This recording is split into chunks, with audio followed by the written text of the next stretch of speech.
So greetings my dear students. So I've been in lesson 2 in my previous lecture. So here I am again with lesson 3 from unit 2. The name of the lesson is Man and Climate. So let's see what they're saying. Let me read it aloud for you and let me explain.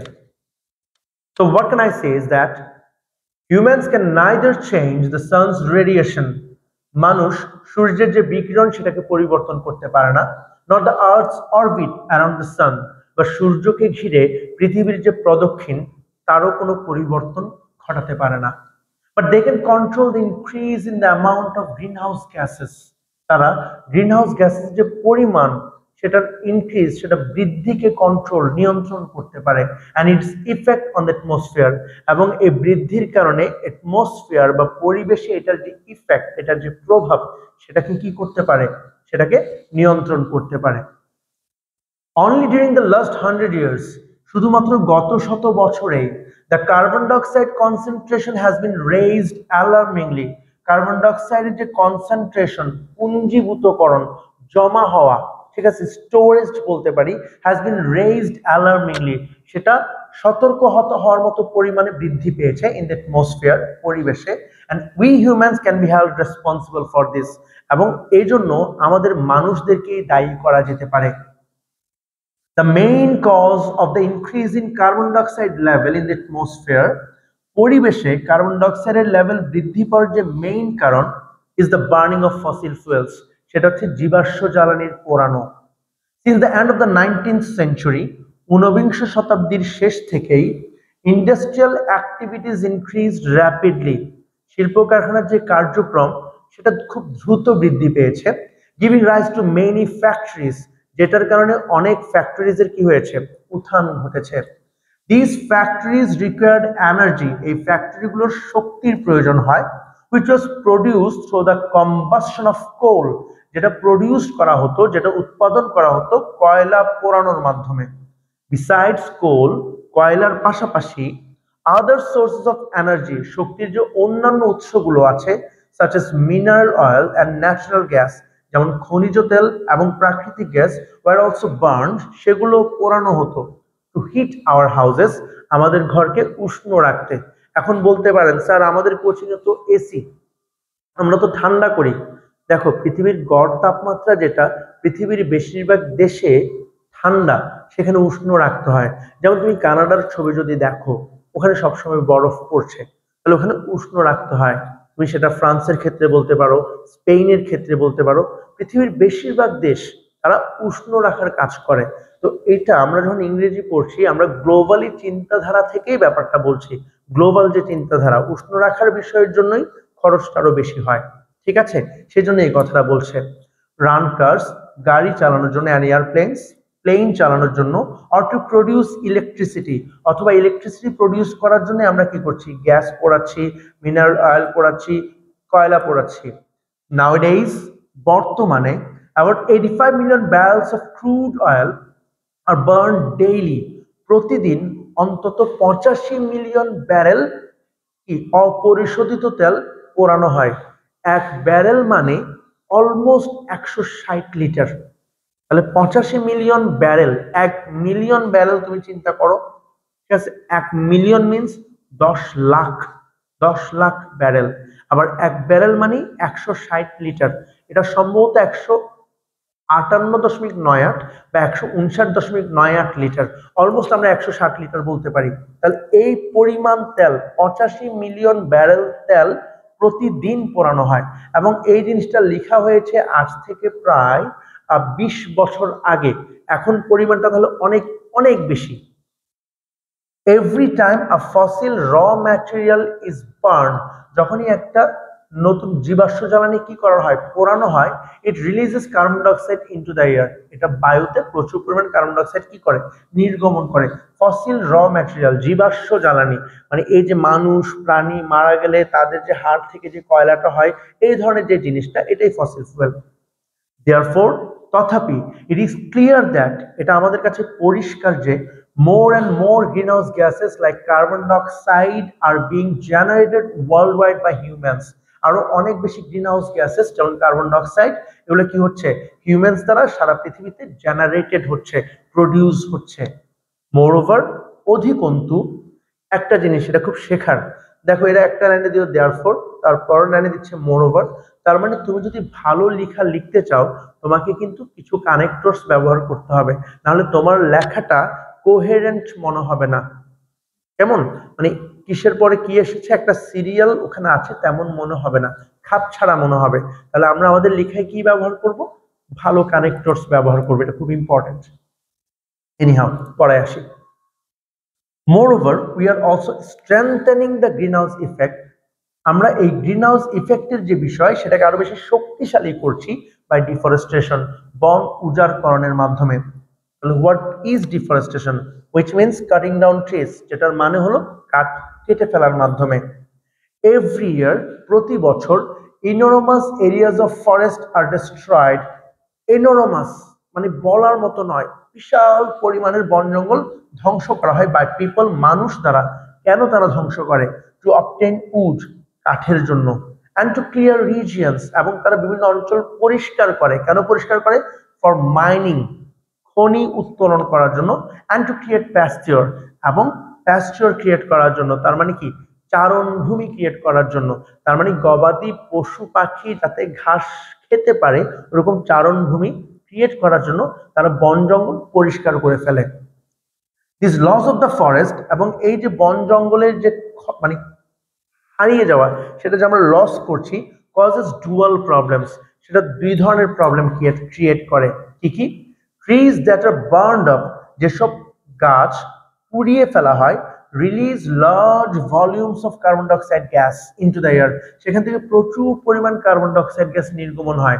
যেহেতু তারা carbon dioxide consume করে, তাদেরকে পুড়িয়ে ফেললে স্বাভাবিক প্রচুর পরিমাণ carbon dioxide gas বের হবে। এটা অনেক বড় একটা প্রবলেম। এর পাশাপাশি আরেকটা প্রবলেম আছে, সেটা কি? অন দ্য আদার হ্যান্ড, অন্যদিকে, as forests absorb a lot of carbon dioxide from the air, বায়ু থেকে এই বন যেহেতু প্রচুর পরিমাণ কার্বন ডাইঅক্সাইড গ্যাস অ্যাবজর্ব করে, কনজিউম করে, তারা যদি এটা কি করে নিয়ে নেয়, অ্যান্ড ডেলিভার অক্সিজেন ইনস্টেড, এবং তার পরিবর্তে যেহেতু তারা অক্সিজেন দেয়, তাহলে এই ফরেস্টটা যখন আমরা ডিস্ট্রয় করে ফেলি, we also destroy, আমরা এর পাশাপাশি কি ডিস্ট্রয় করি? an important storehouse of carbon dioxide when we clear forest, আমরা যখন ফরেস্টটাকে ক্লিয়ার করি একটা স্টোর হাউস ডিস্ট্রয় করে ফেলি। পরবর্তীতে নতুন যে কার্বন ডাইঅক্সাইড গ্যাসগুলি নির্গমন হচ্ছে সেগুলো স্টোর করবে এমন কোনো কিছু কিন্তু থাকে না। তাহলে অলরেডি কার্বন ডাইঅক্সাইড গ্যাস যেগুলো গাছের ভেতর আছে সেগুলো আমরা আবার বের করে নিচ্ছি পরিবেশে।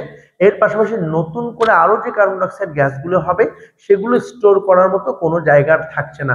এই জন্যই বলছে it is causing dual problems. Okay, এই ট্রু ফলস গুলি বেশ সহজ, তোমরা পারবে। আমি প্যাসেজগুলো আগে তোমাদেরকে পড়িয়ে দেই যাতে এগুলো নিয়ে তোমাদের কোনো প্রবলেমস না থাকে। আর এখানে আমি যেভাবে পড়িয়েছি, যেমন সানস রেডিয়েশন বলতে কি বুঝেছি? সূর্যের বিকিরণ। তাহলে সূর্যের বিকিরণের সাথে এখানে কোন কলামের কোন অংশ প্রথমটা যাচ্ছে? Energy that is transmitted from the sun in the form of rays or waves or particles, সেই শক্তি যেটা সূর্য থেকে ট্রান্সমিটেড হয়ে রে আকারে বা ওয়েভ আকারে বা পার্টিকেলস অণু আকারে আমাদের কাছে আসে। ঠিক একইভাবে ফসিল ফুয়েলস, ফসিল ফুয়েলস বলতে আমরা কি বুঝি? ফসিল ফুয়েলস বলতে আমরা বুঝি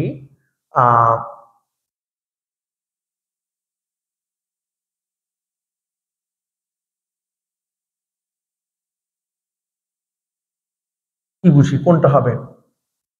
the process use by plants, no, এটা হবে না। এটা হচ্ছে তোমার কি? ফটোসিনথেসিস। যেভাবে প্ল্যান্ট কি করে তাদের লাইটটাকে এনার্জিতে কনভার্ট করে, সেটা photosynthesis. A basic material substance used in the production of manufacturing goods, goods কি করার জন্য? কোনো কিছু উৎপাদন করার ক্ষেত্রে একটা বেসিক ম্যাটেরিয়াল, তাহলে র ম্যাটেরিয়ালস বলতে পারি না, র ম্যাটেরিয়ালস, হ্যাঁ র ম্যাটেরিয়ালস হতে পারে, সেটা আর কোনো অপশন এখানে নাই। non-renewable sources of energy that come from the remains of plants and animals, plant এবং অ্যানিমালের রিমেইন থেকে যে নন রিনিউয়েবল সেটাই ফসিল ফুয়েলস। তাহলে আমি বেশ কয়েকটা বলে দিলাম, বাকিগুলো তোমরা বের করবা, কারণ তোমরা যদি কাজ না করো, শুধু যদি আমি বলতে থাকি, তাহলে পরীক্ষার দিন নতুন কিছু আসলে তুমি নিজের থেকে কাজ করতে পারবে না। আগে একবার চেষ্টা করবে, তারপর যদি না পারো, জান আমি তো আছি। আমরা আরেকটা লেসন পড়বো। দেখো এখানে কি বলছে, look at the posters below. এই পোস্টার্স গুলি দেখো, they are made to make people aware of the dangers of deforestation. Deforestation যে বিপদ, সেটা সম্বন্ধে মানুষকে সচেতন করতেই এই পোস্টার্স গুলি বানানো। এগুলো নিয়ে তোমাকে এখন স্লোগান লিখতে বলছে। আমরা এই কাজটা পরে করব, আমরা লেসনটা পড়ি। এই লেসনটা কোথা থেকে দিয়েছে সেটা দেখো, এবং এটা যদি একজন লেখকের একটা রাইট আপ, এটা স্টোরি ন্যারেটিভ, তোমাদের ভালো লাগবে। পাশাপাশি এটা যেহেতু একটা ন্যারেটিভ, এখানে এমন কিছু ওয়ার্ড থাকবে যে ওয়ার্ডগুলি তোমাদের জন্য নতুন হতে পারে, আমার জন্য হতে পারে। দেখি, read the following excerpt from Omitav Ghosh, The Great Derangement, and answer the questions. The Great Derangement নামে অমিতাভ ঘোষের যে একটা লেখা, সেটা থেকে নিম্নোক্ত নির্যাসটুকু পড়ো, উদ্ধৃতাংশটুকু পড়ো। ঠিক আছে, আমি কিছু কোয়েশ্চেন্স হয়তো আছে, সেগুলো আনসার করতে বলছে। আমরা আগে পড়ে দেখি। On the afternoon of March 17, 1978, 1978 সালের 17ই March, the weather took an odd turn in North Delhi. উত্তর দিল্লিতে ওয়েদারটা অড। অড কথা সাধারণত কি, এমন ইভেন জোড়, অড বিজোড়। আবার অড বলতে বোঝায় জিনিসটা খাপছাড়া। খাপছাড়া একটা টার্ন নিল, মানে যেমন হওয়ার কথা তেমন না, কেমন জানি, মানে হঠাৎ করে আকাশ মেঘলা হয়ে যাওয়া। একদম হঠাৎ করে যদি হয় সেটাকে আমরা বলতে অড টার্ন। এটা গ্রাজুয়ালি হয় নাই, হঠাৎ করে হয়ে গেছে। Mid-March is usually a nice time of the year in that part of India. ইন্ডিয়ার ওই অংশে মার্চের মাঝামাঝি সময় হচ্ছে একটা খুব সুন্দর সময়। কোন ধরনের? The chill of winter is gone. শীতের যে ঠান্ডা, চিল মানে যেটা একেবারে হিম ঠান্ডা, সেটা চলে গেছে। And the blazing heat of summer is yet to come. এবং সামারের বা গ্রীষ্মের যে ব্লেজিং, আগুন ধরানো যে হিট, সেটা এখনো আসার পথে, সেটা এখনো আসেনি বা আসার কথা না। স্কাই ইজ ক্লিয়ার, আকাশ পরিষ্কার। And monsoon is far away, এবং মৌসুমী ঋতু মানে যেটা বর্ষা ঋতু, সেটা এখনো বেশ দূরে। কারণ বর্ষা এই যে জুন জুলাইতে হয়, এপ্রিল মে তখন গ্রীষ্মকাল, আর এপ্রিলের আগে মার্চের মাঝামাঝি শীতকাল গিয়ে গ্রীষ্মকাল আসার আগের সময়টা, এটা বেশ সুন্দর একটা সময়। বাট দ্যাট ডে, কিন্তু সেই দিন, ডার্ক ক্লাউডস অ্যাপিয়ার্ড সাডেনলি, হঠাৎ করেই কালো মেঘ চলে আসলো। And there were squalls of rain, এবং সেখানে ছিল এক পশলা বৃষ্টি। Then followed an even bigger surprise, এবং এরপর আসলে একটা বড় সারপ্রাইজ। ওকে, সারপ্রাইজের বাংলা ভুলে গেছি, তোমরা জানো অবশ্যই, আমার এই মুহূর্তে মনে পড়ছে না। হেল স্টর্ম, একটা শিলাবৃষ্টি। হেল স্টর্ম মিনস শিলাবৃষ্টি, আর কাল বৈশাখী হচ্ছে নরওয়েস্টার, জেনে রাখি। I was then studying for an MA at Delhi University. আমি তখন দিল্লি ইউনিভার্সিটিতে MA মাস্টার্স অফ আর্টস বা মাস্টার্সের জন্য পড়ালেখা করছিলাম, while also working as a part-time journalist. এর পাশাপাশি আমি একজন পার্ট টাইম সাংবাদিক হিসেবে কাজ করছিলাম। When the hailstorm broke, যখন এই শিলাবৃষ্টি শুরু হলো, যেমন semester has what broken, that means semester শেষ হলো। এই ব্রোক কথাটা কোনো কিছু শুরু হওয়া, কোনো কিছু শেষ হয়, এই অর্থে ইউজ করা হয়। কিন্তু তাহলে যখন শিলাবৃষ্টি শুরু হলো, I was in a library, আমি একটা লাইব্রেরিতে ছিলাম, গ্রন্থাগার। কিন্তু কোনো কোনো ক্ষেত্রে বাংলাটা না বলে ইংরেজিটা বললেই বরং সুন্দর, বাংলাটাই বরং আমাদের কাছে কঠিন মনে হয়। যেমন কিছু বাংলা আছে, অন্তরীপ, বদ্বীপ, শুনলে কেমন জানি কঠিন মনে হয়, সহজ ইংরেজিতে বললে সহজ মনে হয়।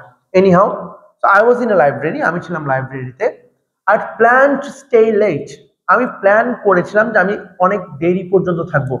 But the unseasonal weather, unseasonal মানে তাহলে সিজন অনুযায়ী হওয়ার কথা হচ্ছে খুব মেঘমুক্ত একটা আকাশ, একটা মোটামুটি মৃদু মন্দ বাতাস, কিন্তু এখানে ওয়েদারটা আনসিজনাল, সিজনের সাথে যায় না। সেটা আমাকে কি করেছে, led to a change of mind, সেটা আমার মনে একটা পরিবর্তন এনে দিয়েছে। লিড করা, কোনো কিছুর দিকে নিয়ে যাওয়া, তাহলে আমার মনের পরিবর্তনের দিকে নিয়ে গেছে। And I decided to leave, এবং আমি সিদ্ধান্ত নিলাম যে আমি লাইব্রেরি ছেড়ে চলে যাব। I was on my way back to my room, আমি আমার রুমের দিকেই যাচ্ছিলাম। when, যখন, অন এন ইম্পালস মানে এটা জাস্ট হঠাৎ করেই হয়, মানে আমি কোনো কিছু করছি করছি করছি, হঠাৎ মনে হলো না আজকে খিচুড়ি খাবো, এখনই যাব। তাহলে এই যে আমার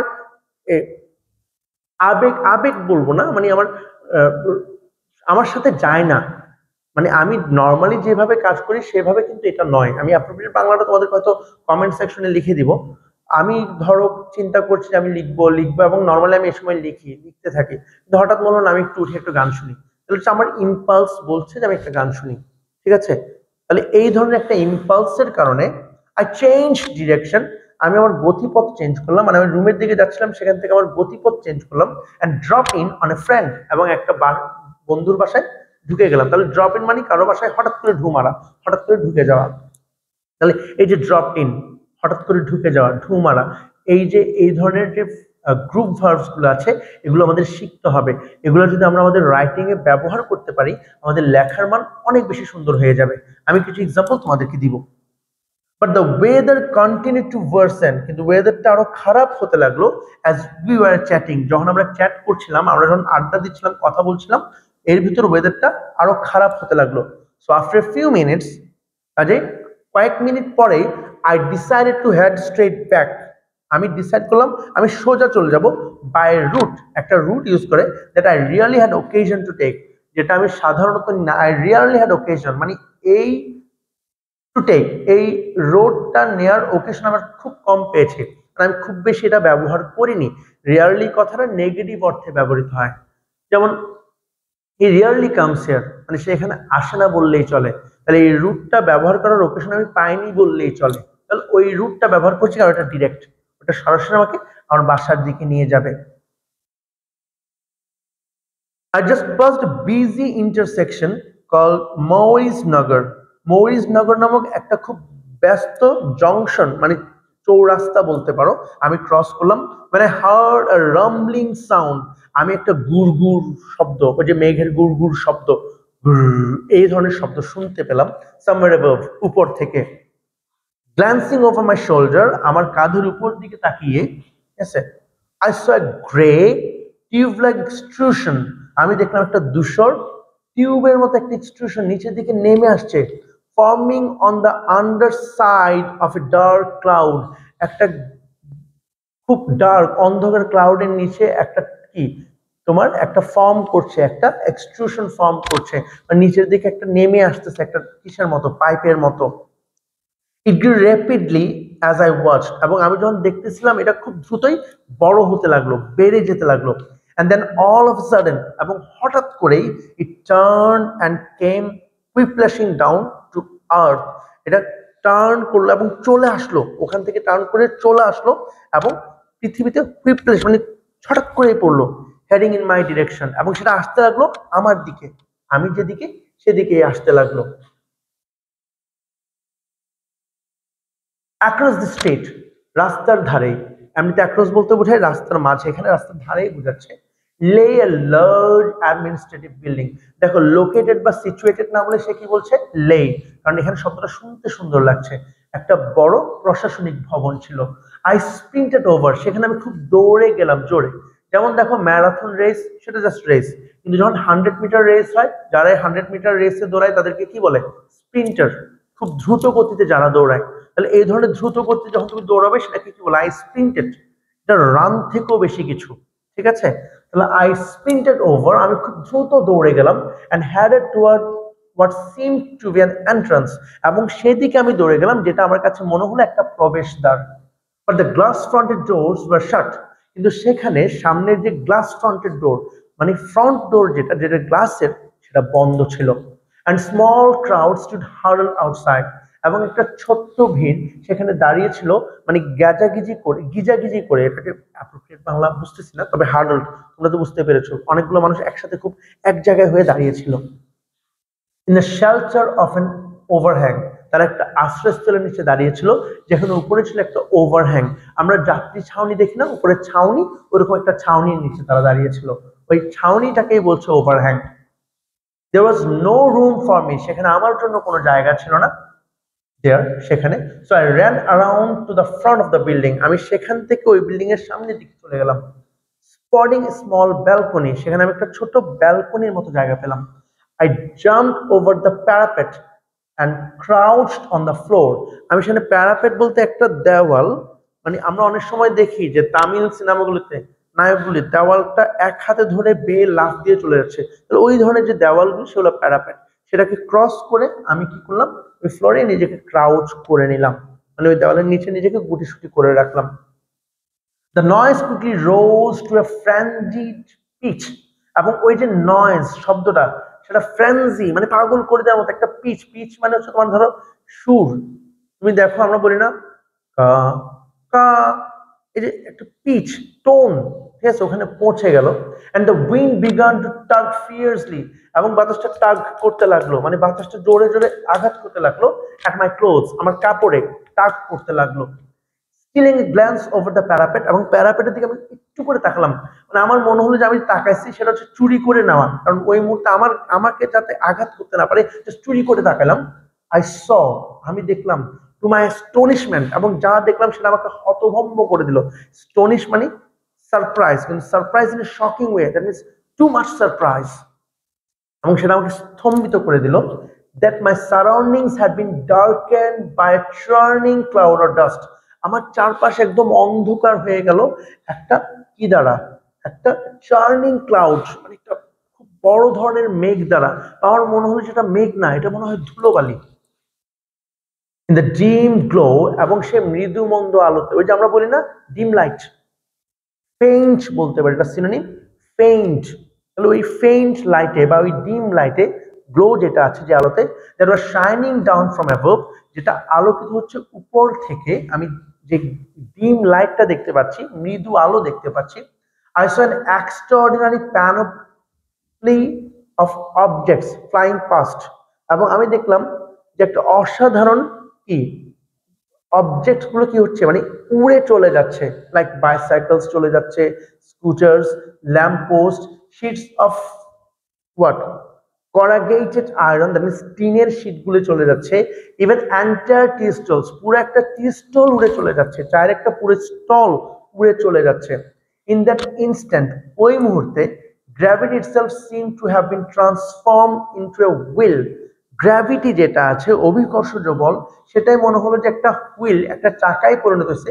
spinning upon the finger tip of some unknown power, মানে কোন একটা অজানা শক্তির ফিঙ্গার টিপ, আঙ্গুলের ওখানে একটা হুইলে পরিণত হয়েছে, মানে গ্র্যাভিটিকেই সে মনে হয় ঘোরাচ্ছে এভাবে, এমন মনে হলো আমার। I buried my head in my arms and lay still. আমি আমার মাথাটা আমার বাহুতে এভাবে বারিড করে রাখলাম, মানে ডুবিয়ে রাখলাম, এবং সেখানে শুয়ে থাকলাম। মোমেন্টস লেটার, কিছু সময় পরে, দ্য নয়েজ ডাইড ডাউন, শব্দ একেবারে মরে গেল, and was replaced by an eerie silence, এবং সেটা রিপ্লেসড হলো, প্রতিস্থাপিত হলো, শব্দের জায়গায় চলে আসলো একটা সাইলেন্স, একটা নিস্তব্ধতা, যেটা ইরি মানে যেটা একটু বেশি নিস্তব্ধ, ওইটাও আবার ভয়ানক, মানে এত বেশি নিশ্চুপতাও আবার কি লাগে, মানে একটা মনের ভিতর খচখচানি সৃষ্টি করে দেয়, এত নিঃশব্দ। When at last I climbed out of the balcony, এবং অবশেষে আমি ওই ব্যালকনি বেয়ে আসলাম, I was confronted by a scene of devastation. আমি সম্মুখীন হলাম, কনফ্রন্ট মানে এই যে মা তোমাদেরকে ধরে এই কোথায় গেছিলি, এটা হচ্ছে মা তোমাকে কনফ্রন্ট করে। তাহলে এই যে ডিভাস্টেশন, যেটা এই ধ্বংসযজ্ঞের যে সিন, সেটা আমাকে আমার সামনে চলে আসলো, আমাকে ধরলো, ঠিক আছে।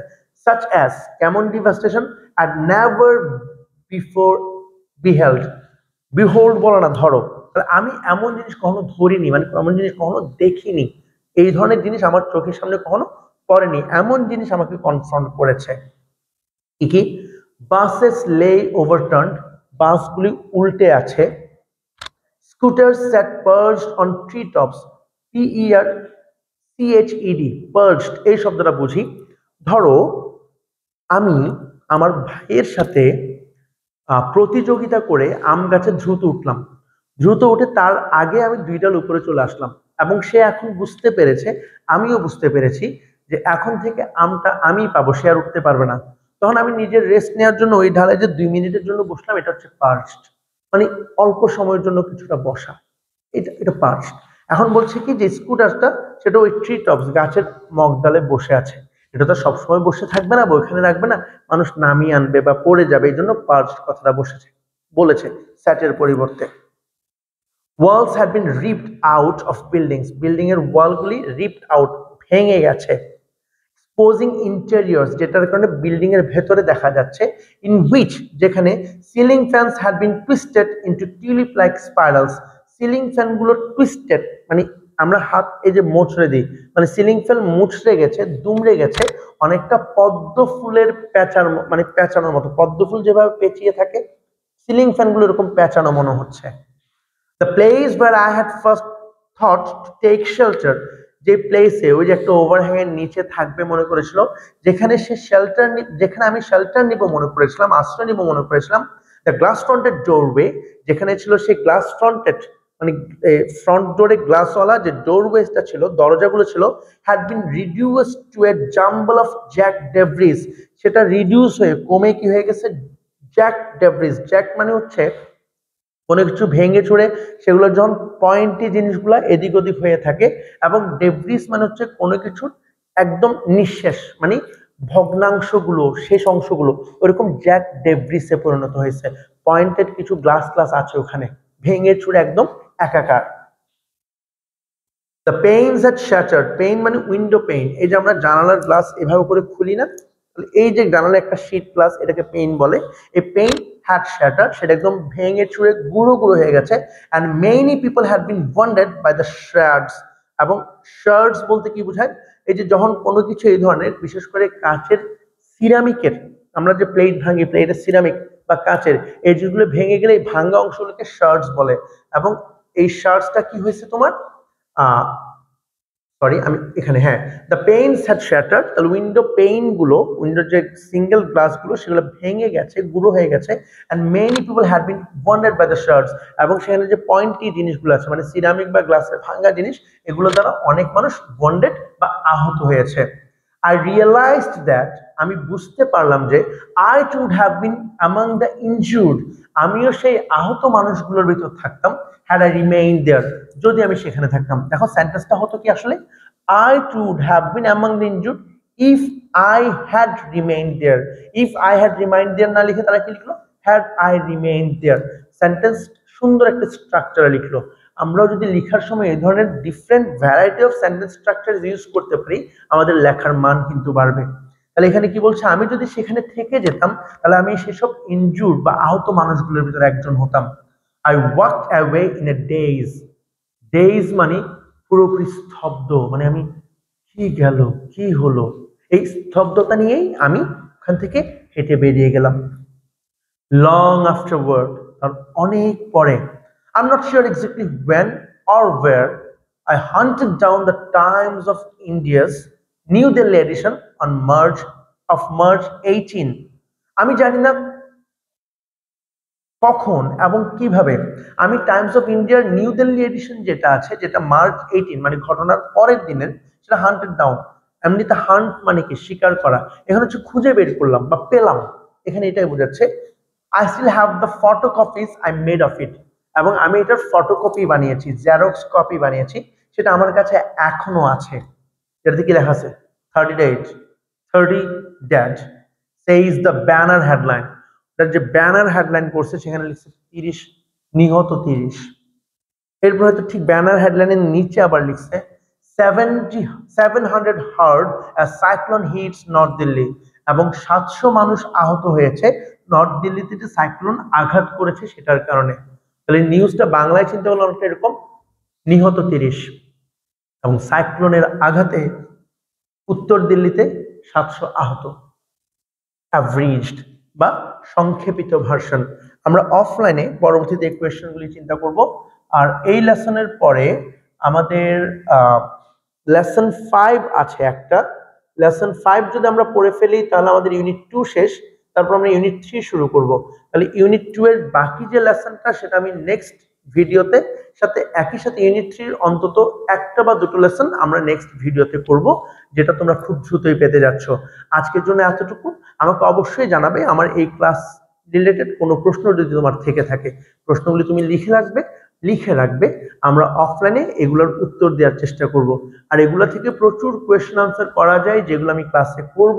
তাহলে তোমরা যদি মন দিয়ে ক্লাস না করো তাহলে অফলাইন ক্লাসে আবার তোমাদের কষ্ট হবে, দেখা যাবে যে আমি তোমাদেরকে এগুলো বারবার জিজ্ঞেস করছি, তোমরা পারছো না, তোমাদের মন খারাপ হবে।